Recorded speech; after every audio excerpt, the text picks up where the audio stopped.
sticky date pudding. We are making a self-sourcing sticky date pudding. This is another Sanitarium special. Thank you, Sanitarium.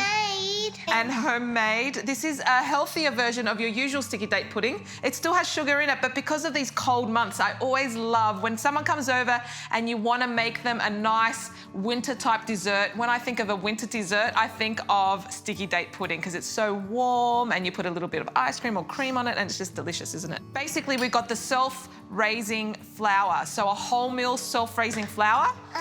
So you got it there?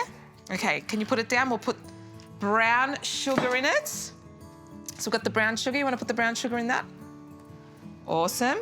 We've got cinnamon and salt. And we've just roughly chopped up some, what are these? These are another favourite of yours. Dates. Dates. So can you put the dates in there? See if they get stuck. Oh. Let me try and unstick them. There we go. Hey, Done. that's my cooking. So can you mix those together? Can you mix? Oh yeah, you've got your special mixing spoon there. And then you're gonna add a little bit of almond milk so that you can just wet it enough. It's gonna be like a bit of a dough rather than really wet. So let's put this through. You ready? Mix, mix, mix, mix, mix, mix. Mix, mix, mix. Mix the last bit through. Now I'm gonna use my hand as if I'm kneading bread. Okay, there we go. So that's what it's gonna look like, the consistency. It doesn't look like a lot, but once it's raised, and we're gonna put, don't forget, we're gonna put the sauce on top, so we're gonna even it out.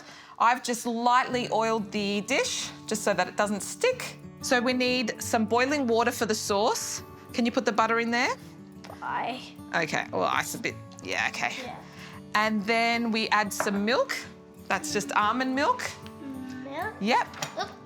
And the sugar. So add the milk in.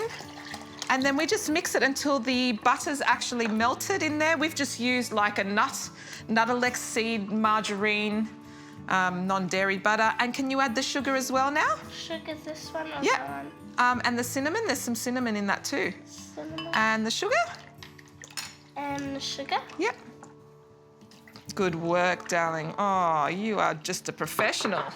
Okay, so now the sauce is ready and we're just gonna pour this sauce on top, the liquid on top of what looks like bread. That's it. So we've put it on top and then we are gonna put it in the oven for 25 minutes and we'll be back to see what it looks like. It smells and looks amazing. Can I just say that you need to have a tray under it with some paper because look, as you can see here, some of the sauce does overflow and come out. We left it in the oven for 25 minutes, that's all. 25 minutes and this beauty came out. Delicious pudding. And I'm gonna put a dollop of cream. You can use coconut cream, coconut yogurt, anything you like. Wow. Look at that. Hope you enjoy it. See you next time with some more recipe ideas.